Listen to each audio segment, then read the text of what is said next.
Good morning. This is Father Stephen Kelly from St. John's Church, Detroit. We're continuing our series of daily morning meditations, where we generally look at one or another of the lessons that are assigned for morning or evening prayer, what is known as the Daily Office Lectionary. Today is Thursday. I thought, let's take a look at the first lesson that's assigned for morning prayer from the Book of Numbers.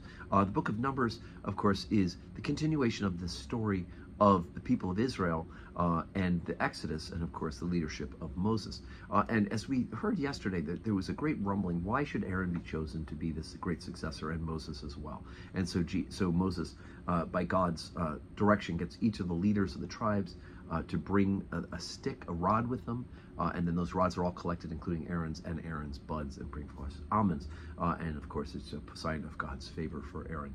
But then Moses has to intercede against God's wrath for their disobedience. Well, once again, the people of Israel are grumbling at God. So we're in chapter number 20, Numbers chapter 20, beginning at verse 1. Then came the children of Israel, even the whole congregation, into the desert of Zin in the first month. And the people abode in Kadesh, and Miriam died there and was buried there. And there was no water for the congregation. And they gathered themselves together against Moses and against Aaron. And the people chode with Moses and spake, saying, Would God that we had died when our brethren died before the Lord? And why have ye brought up the congregation of the Lord into this wilderness, that we and our cattle should die here? And wherefore have ye made us to come up out of Egypt, to bring us in unto this evil place? And it's no place of seeds, or figs, or vines, or pomegranates, neither is there any water to drink. And Moses and Aaron went from the presence of the assembly into the door of the tabernacle of the congregation. And they fell upon their faces, and the glory of the Lord appeared unto them.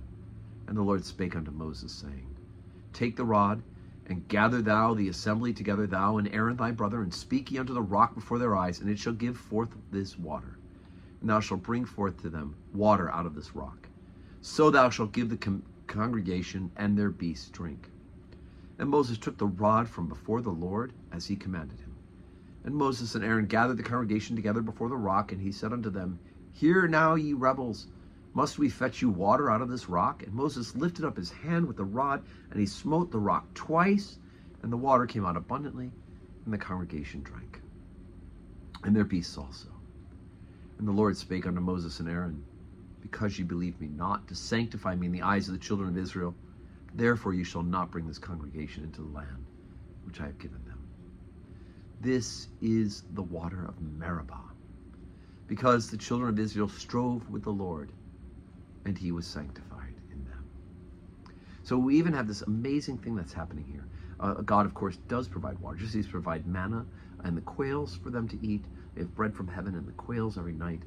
And now he's provided water from the rock. And the place of this is supposedly what in the Mount Sinai, the Sinai Peninsula, is at what is now St. Catherine's Monastery. But more importantly, we have here that God just tells them to tell them to speak to the rock, and the rock will bring forth water.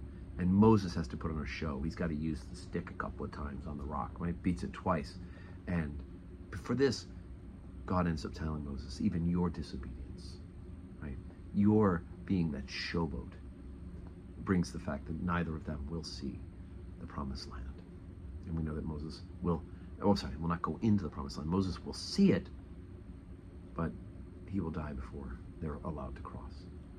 So anyway, I know it's a crazy part of the story, but there it is. So today's Thursday. We do have 9 a.m. Holy Communion today with benediction. I hope you can join us live and in person. If you can't, join us on the live stream where you're watching this meditation. We do have 4 o'clock evening prayer as well. Same thing, 9 o'clock communion, 4 o'clock live stream. And I hope that you have a Thursday that's full of blessings.